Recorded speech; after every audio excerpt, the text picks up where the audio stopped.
Welcome to this morning's discussion on the Psyfeld episode, The Apology. Where would the group like to start? What did you say? Maybe George. Maybe George. Always George. Always George. It's always George. Yeah. So what's going on with George? What did you notice? He has a fixation on receiving a proper apology from, I'm actually forgetting his name, but the, I guess, for lack of a better term, antagonist, who is on step 9/10 of AA. Mm-hmm. All right. So let's talk about the antagonist first. We could look it up. They might want to, so we call him by his proper name. Check it out. What's going on with him?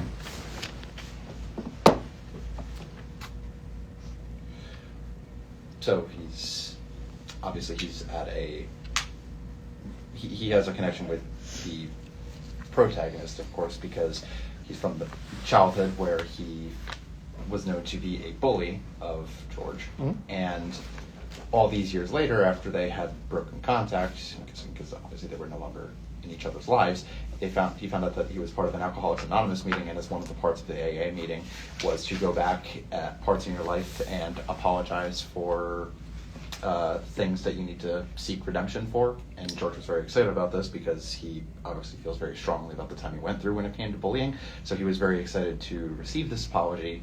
As we know, it didn't really go that well. In fact, it went very poorly. Mm-hmm. What role does AA play for the alcoholic, the individual who's afflicted with alcohol use disorder? And those two terms are interchangeable. Alcoholism is a social/sociology term. Psychology and psychiatry. Alcohol use disorder. Right? Why would our antagonist attend AA?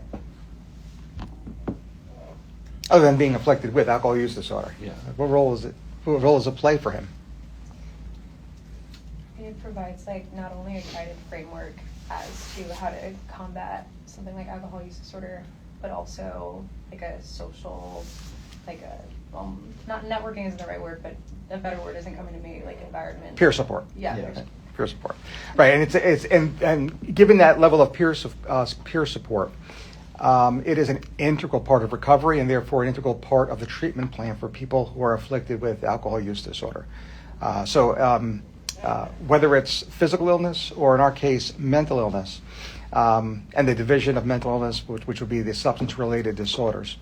Biopsychosocial, this is clearly the psychosocial part of that, and often referred to as recovery or sobriety. Right? The fact that he's been through eight steps hopefully reflects that there are positive outcomes that are being met. Clearly, he's got some difficulty processing and completing step 9. But that brings us back to George then too, doesn't it? That's the guy from the AA meeting, Jason. His name's Jason. Yeah. For Jason, you see him as a MD, right? So you're an MD, DO, and you are thinking of being part of that biopsychosocial treatment plan, but now you want to focus on the biological factors that would assist in recovery, that would support his recovery. What are some things that you're going to discuss with Jason today? Biologically, often referred to as somatic treatments. What are the 3 FDA-approved medications for someone afflicted with alcohol use disorder?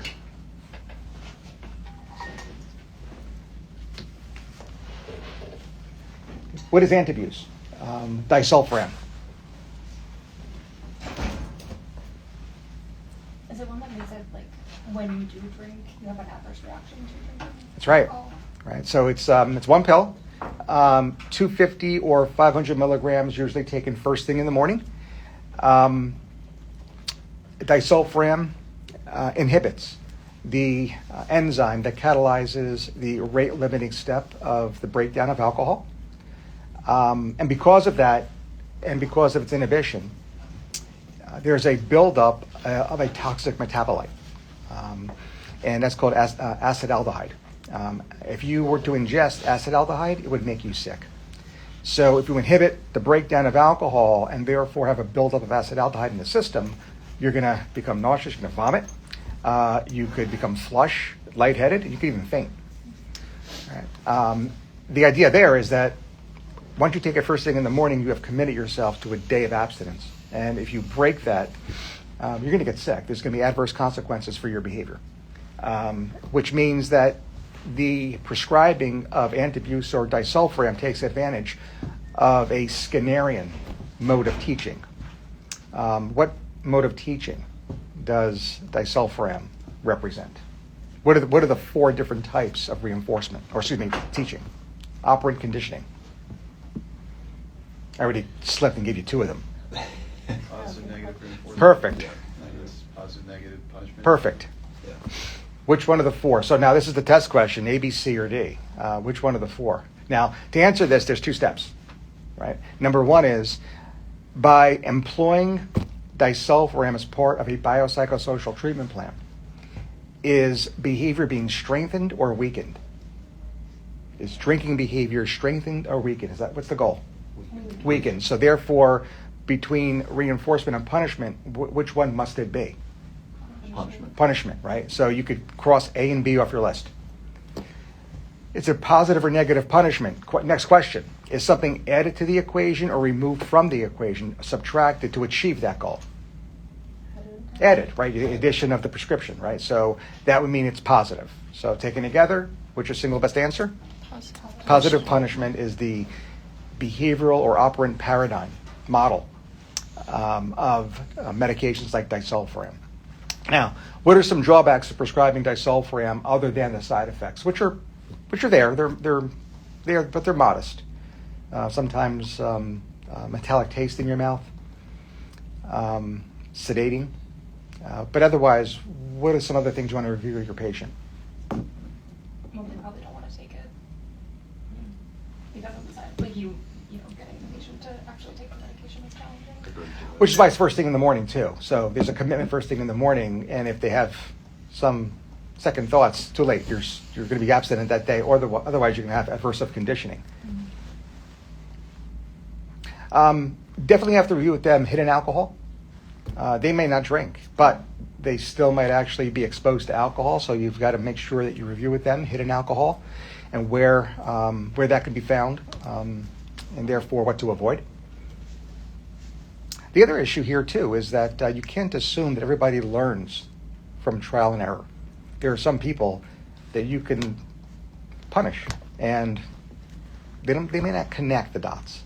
So people who are cognitively compromised are not candidates for disulfiram. They have to learn from their consequences. And if you have somebody maybe with end-stage dementia who can't learn, I don't know why you would do this, but try to make a teaching point, not a candidate. So they have to be cognitively intact.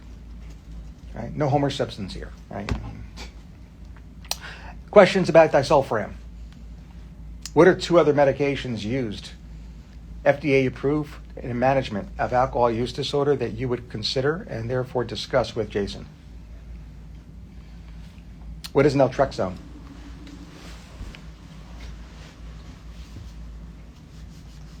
Narcan.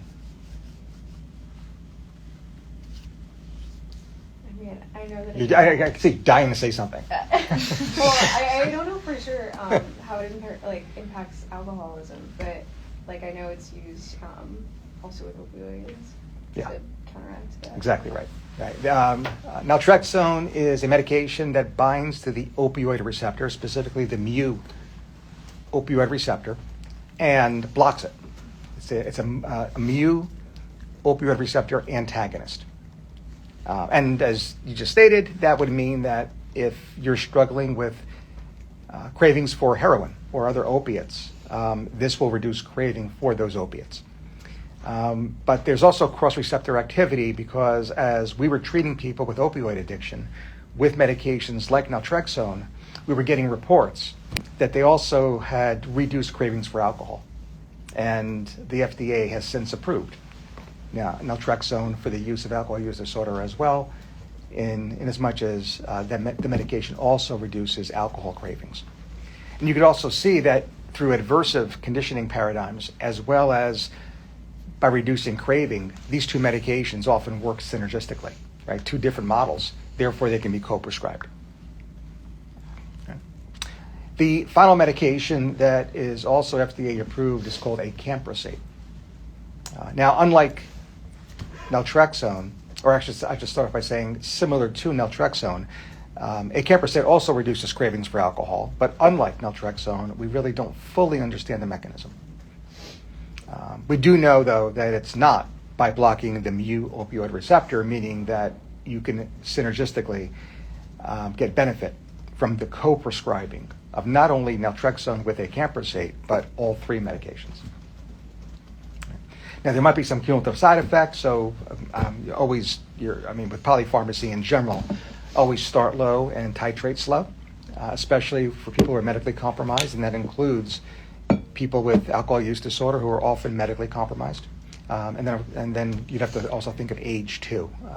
The older the person is, the slower that titration should be. Any further questions? Any other thoughts about Jason and alcohol use disorder, including the medications used to support sobriety? Let's refocus on George. You use the word fixation. If a fixation were to become clinically significant, if you as a clinician believe that one's being fixated results in clinically significant distress or impairment in this case, George's functioning, what's the start of your differential diagnosis?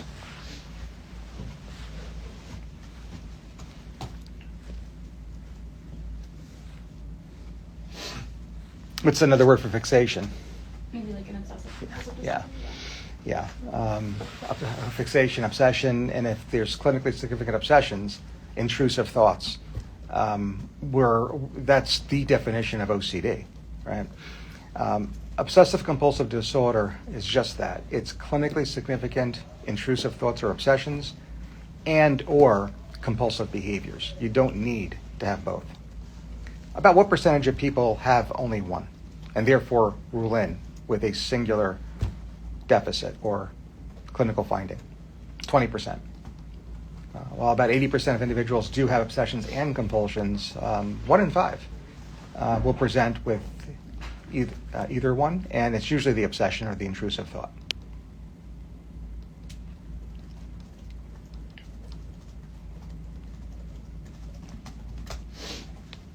Other characters, the apology.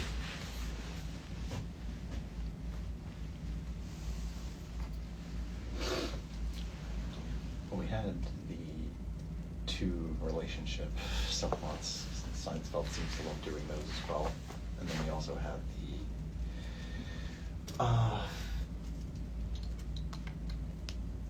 the one arc where the person got a diagnosis and began to wonder if like the reason for that diagnosis was like some sort of psychosocial thing or something like he hadn't forgiven himself for.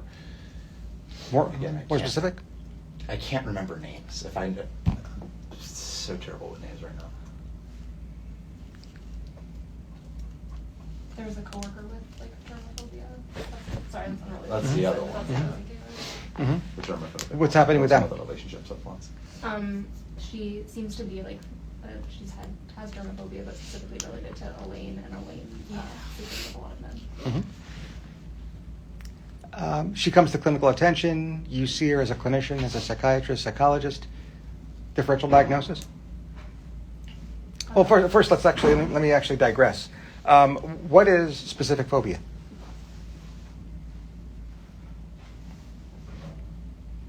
Like an isolated fear of a specific thing. Mm-hmm. Right. It's an irrational fear of an object or situation. Now, back when I was in medical school, during the stagecoach era, we had specific names for specific objects.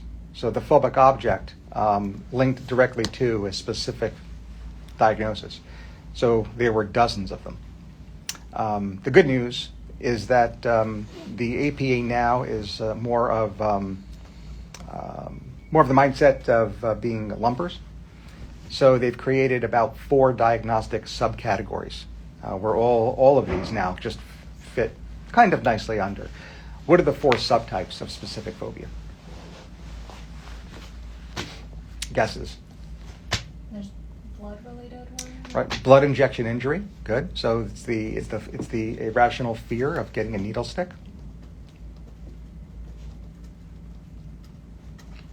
Social phobia? Is that one? Or is that a different one? Situational. We'll call it situational. Good. Situational subtype. That's 2. Animal. And the final one is environmental. Now, unfortunately, there are exceptions to the rule. There's a phobic object that doesn't neatly fit into the one of the 4. Therefore, there's a grab bag 5th category called other. Fear of clowns would be the easy example under other.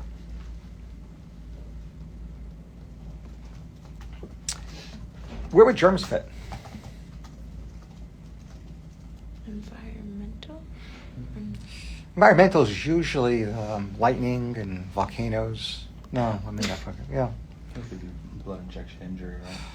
Depends if the contamination deals with a needle stick, because if it doesn't, usually there's a vagal, there's a physiologic response to that. Situational? It could be situational. This is where you'd want more information from your patient, because it probably starts out with other.